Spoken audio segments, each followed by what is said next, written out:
Hello, everybody. This is Ray from Race United, and you're welcome back here to my channel. Today, I'm going to have a 30-minute um, pre-game or pre-match preview, and this is going to be great. Trust me, it's going to be great. We're going to play Manchester City tomorrow, and I know it's going to be one of them games that a lot of people are going to find very interesting because tomorrow, Man City at the moment are 15 points ahead of us. 15 points. Fast. I mean, play backward about what? 2 months ago, we were a few points ahead of them, and I was going on and on about, 21 and 21. And now here we are, fast forward 2 months, and they're 15 points ahead of us because of our lackluster performances. So right now, let's let reality kick in and let us know that Man United are in for a ride. Do you know what I mean? We're in for a ride. Our Premier League season has faltered, and at the moment, we're not doing as well as we're supposed to. We're not doing as well as we can, and so I am not happy about it at all. However, I know that we can. Sorry, I've got something in my mouth. I know that we can do better, but we're not doing as well as we can. So I can't really say much about the team, anything good about them, and yeah, it's not being good. It's not being good. The past few weeks, when I check the games that we've played and the points we've dropped, it's not been good. To be honest, it's not been good at all. So yeah, it's not been good. It's not been good. Hello there, Albert. Yes, thank you very much for being on the channel, but it's not being good. So all I can say is let's just go into this game knowing that it's going to be a very interesting game, and we should just play it to the best of our ability because it's not going to be great if we go into the game thinking that we're going to get beat. Because if we think about it that way, then we're already defeated. And the way Solskjaer lets the players play, I don't like at all, to be honest. They're very passive. They're very negative. The setup is so rigid, just like Louis van Gaal's tenure when he was the manager. He was also very negative, very static, no movement, no dynamism. But yeah. So I don't know. He's playing a very fearful kind of approach, and that's not good. If you're fearful, then that's not going to help your players play. Do you know what I mean? So yeah, if you're new to the channel, just subscribe and share, like, and obviously press the notification button. So if and when we send anything, you will be the first to know. I'm going to be about 30 to 35 minutes here. So just put your comments in there and let me know what you think.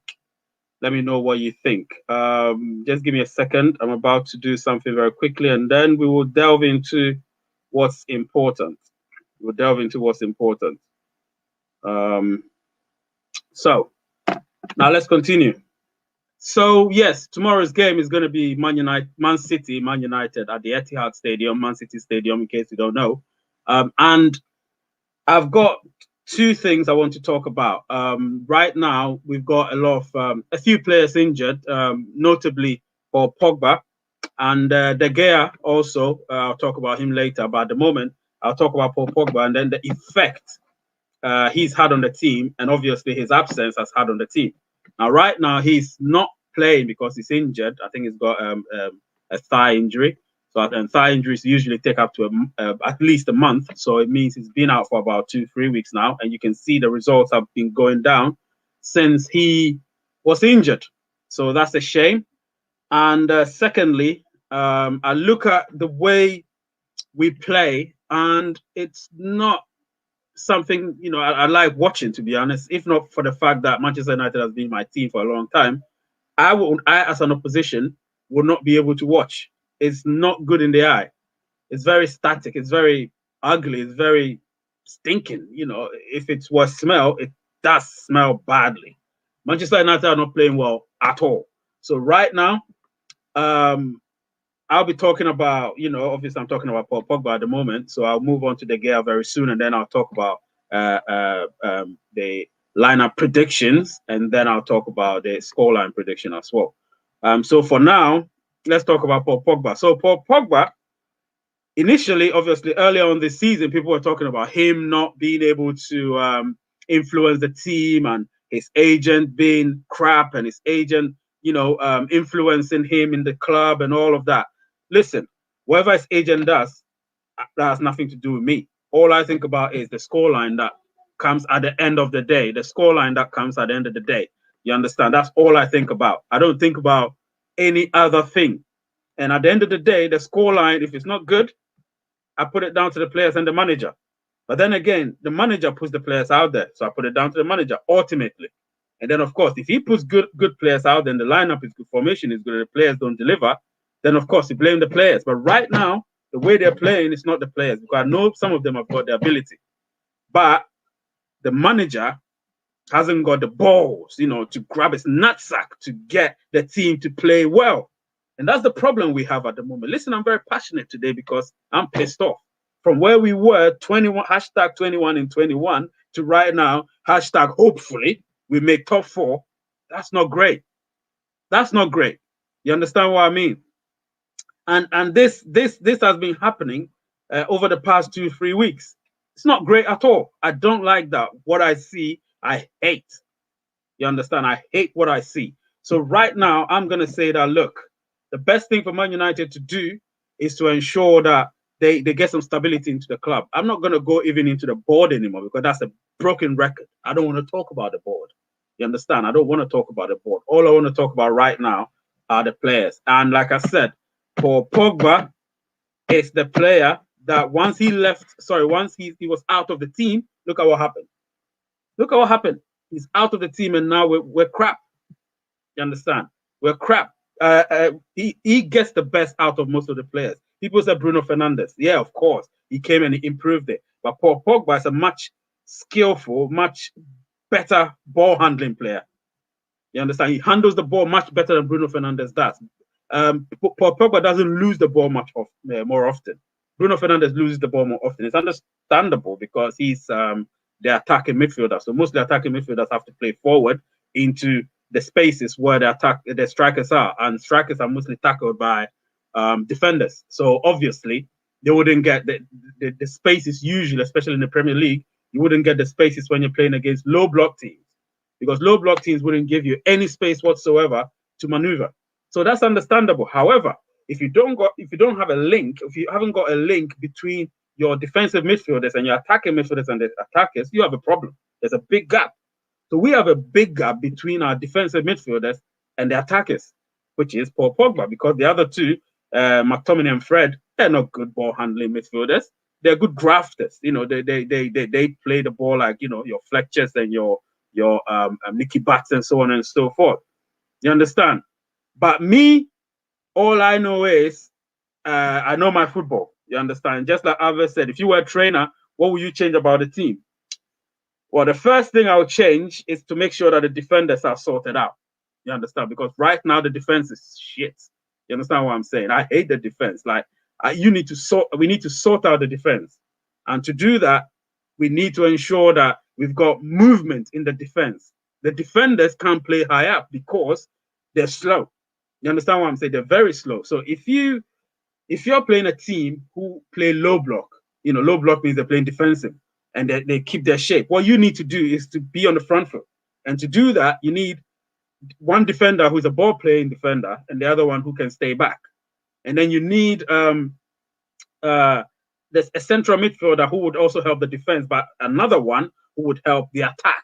But if you have two central defenders sitting whilst you're playing a low block team, which is a defensive team, then there's nothing because you'll be playing in front of them. You'll be playing in front of them the whole time. Do you understand what I'm saying? So back to your question, if I were a trainer, what would I change in the team? I'll change the way the defense play from there.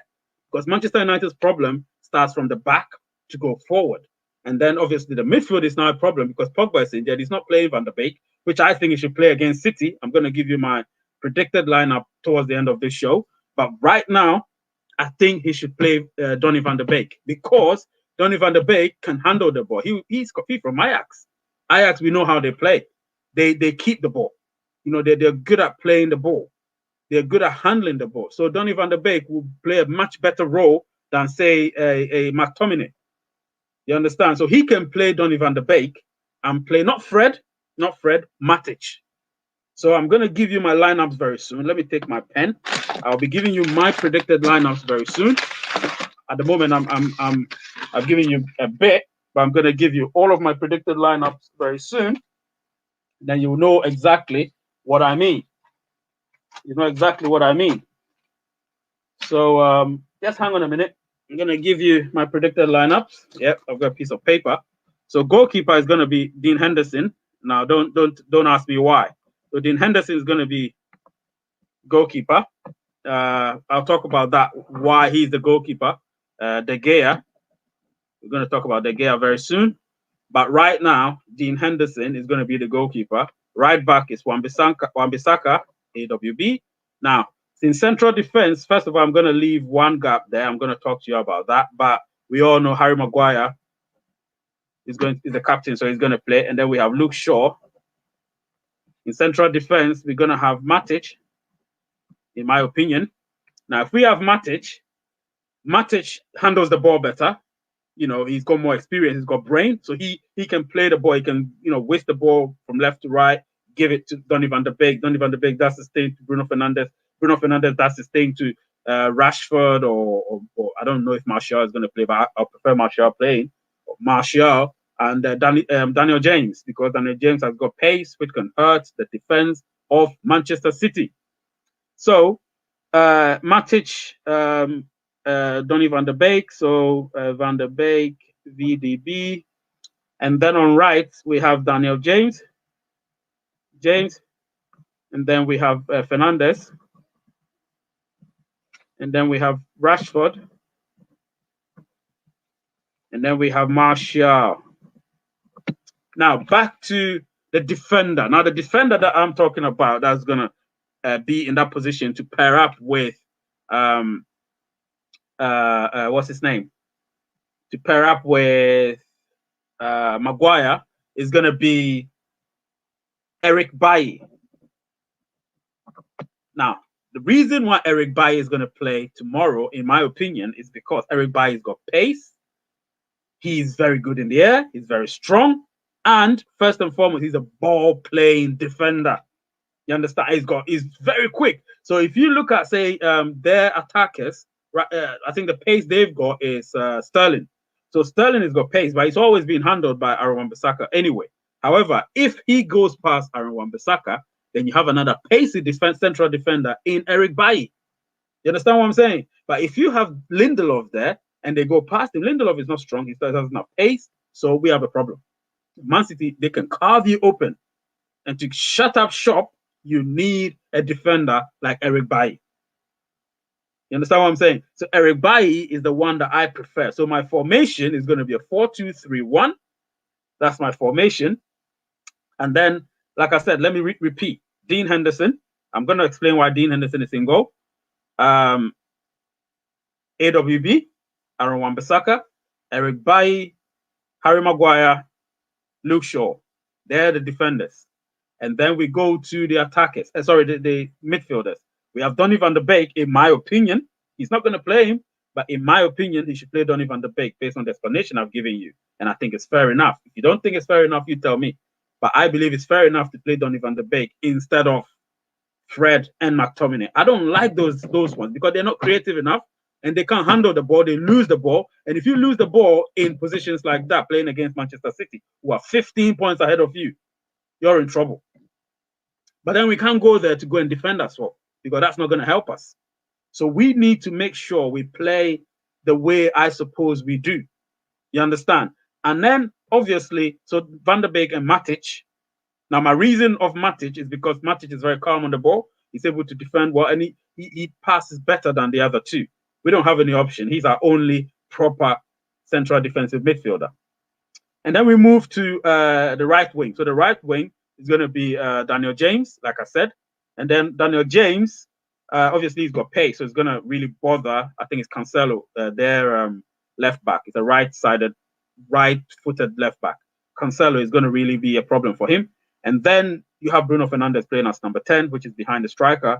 You have Rashford playing on the left, which is going to be a problem for, well, it's not a problem because they've got good right backs as well. I think it's, what's his name?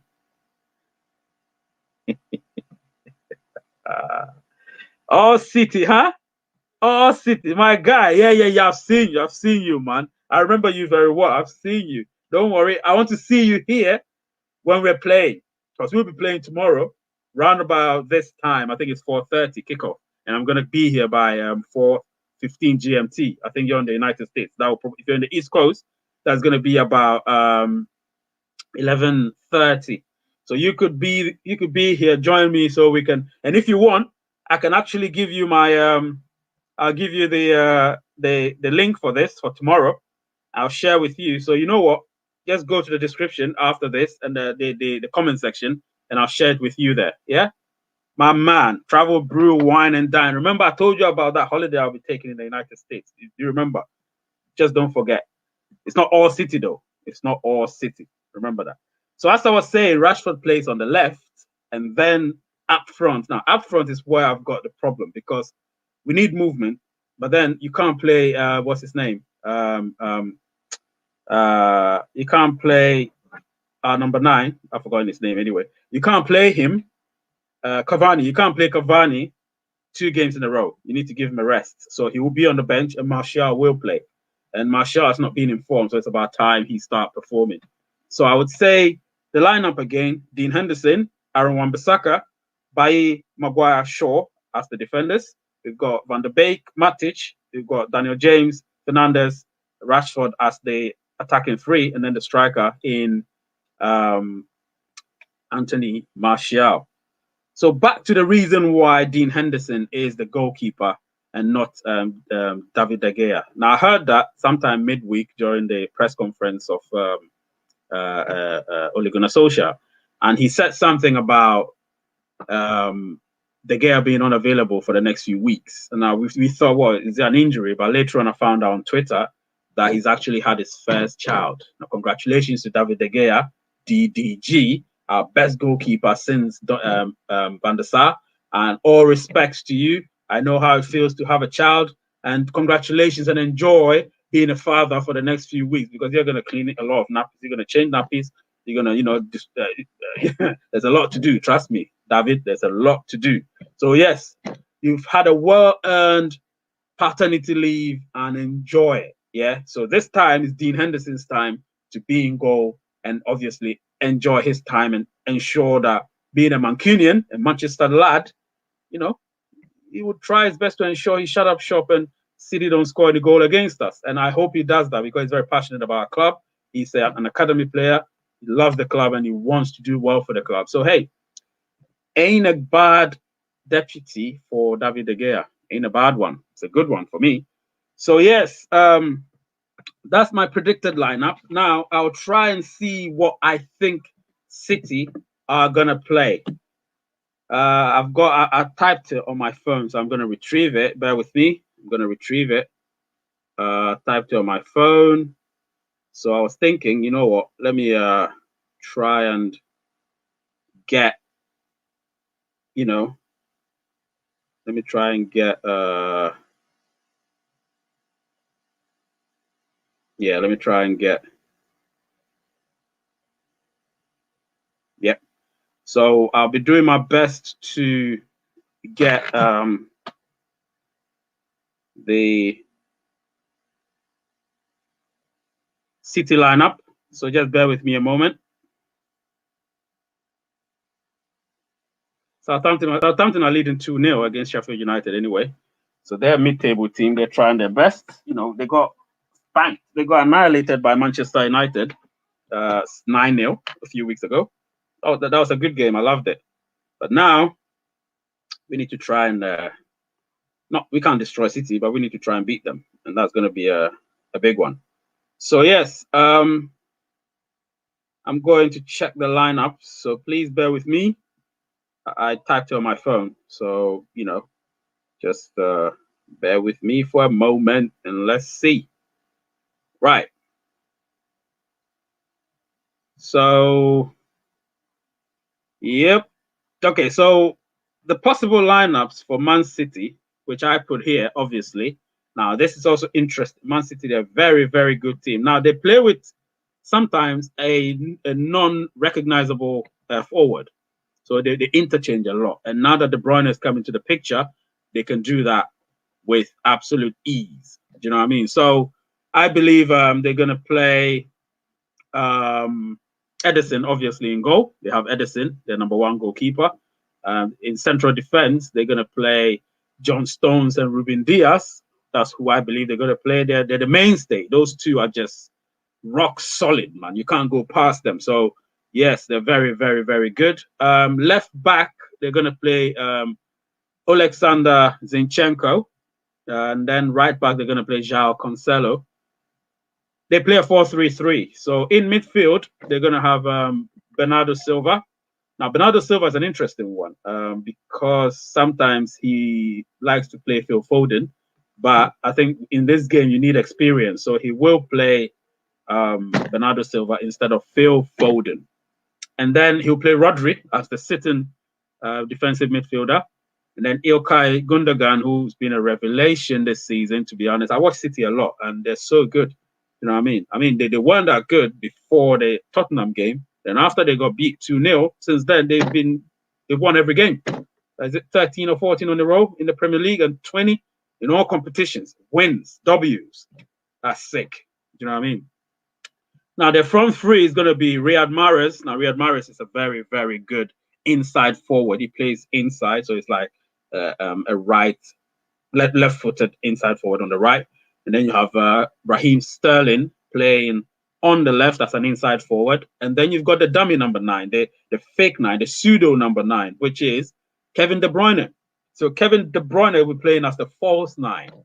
Now, Kevin De Bruyne is an interesting one because he was injured earlier part of the season, and they still were just doing well. You know, Man City were just crawling slowly, just how life is. You crawl before you walk before you run. You run before you sprint, and you sprint before you fly, if you can. And that's exactly what Man City have done. They've crawled, they've walked, they've sprinted. Sorry, they've jogged, they've run, they're flying now. And if you're flying, they're uncatchable. We can't catch them. 15 points with what, 13 games to go or 11 games to go? No, it's impossible. It's impossible. Let me look at the standings. So you look at the Premier League standings at the moment.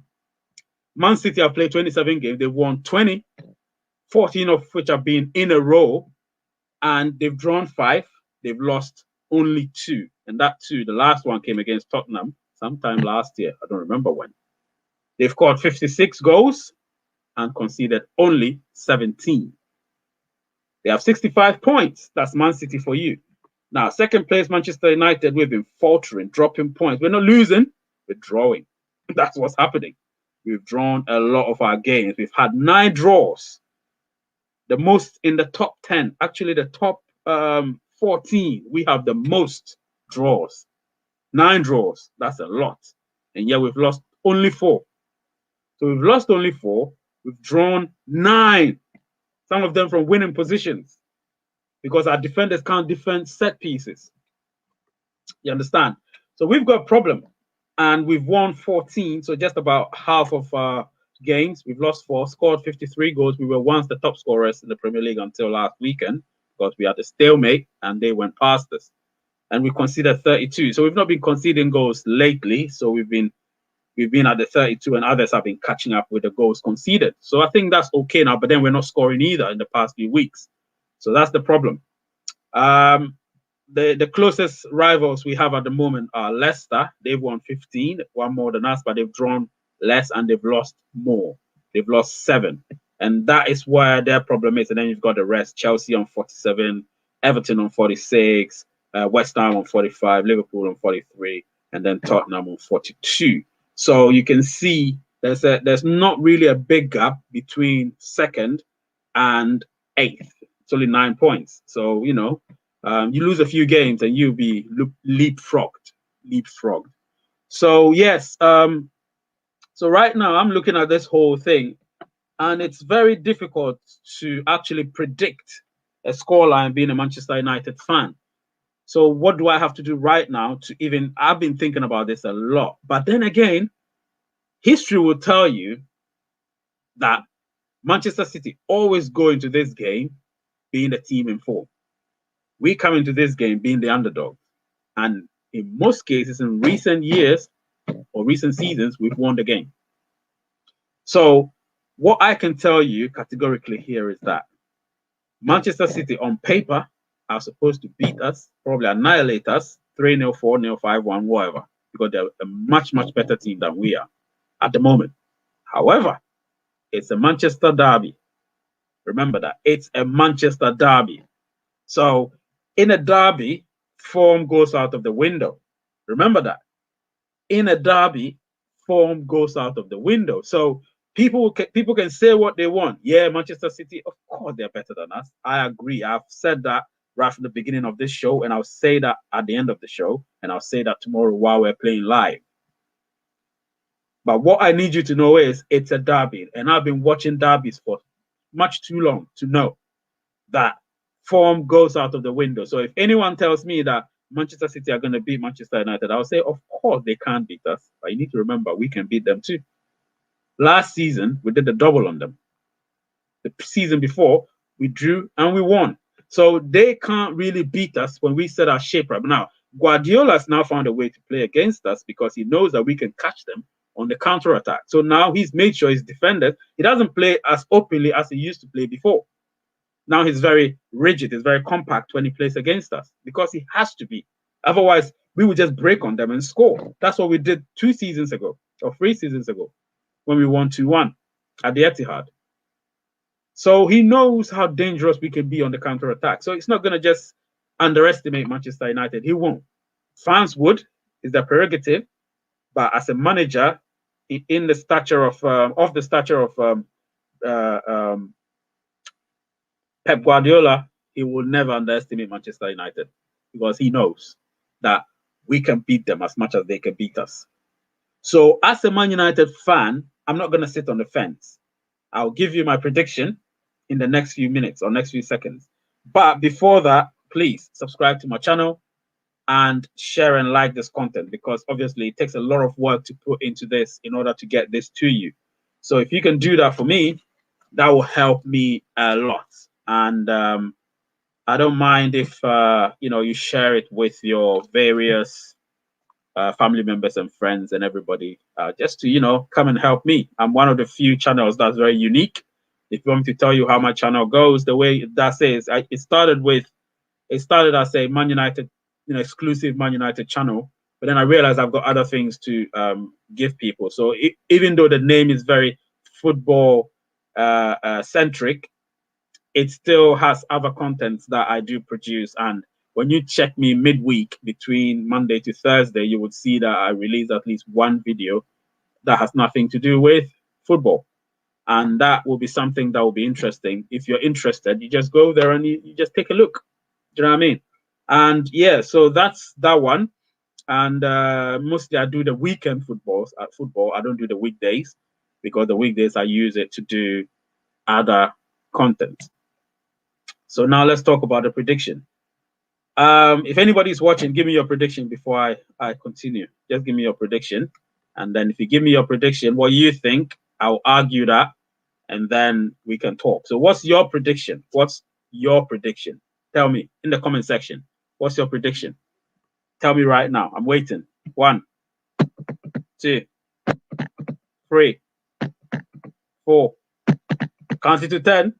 5, 6, 7, 8, 9, and 10.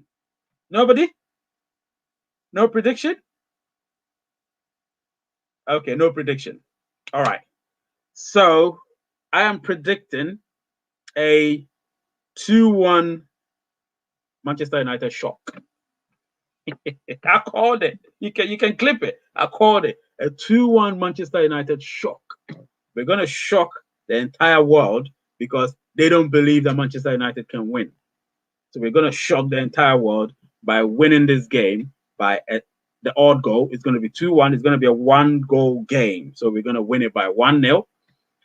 But it's going to be a tough game. They'll have lots of chances, and Dean Henderson is going to be the hero of the day, probably the man of the match. I can foresee it. You know what I mean? So tomorrow, that's what's going to happen. We're going to play defensive and on the counter attack. That's how we play. And if the counter attack works, then Rashford will come into play. Daniel James will come into play. And if Martial plays, he will come into play.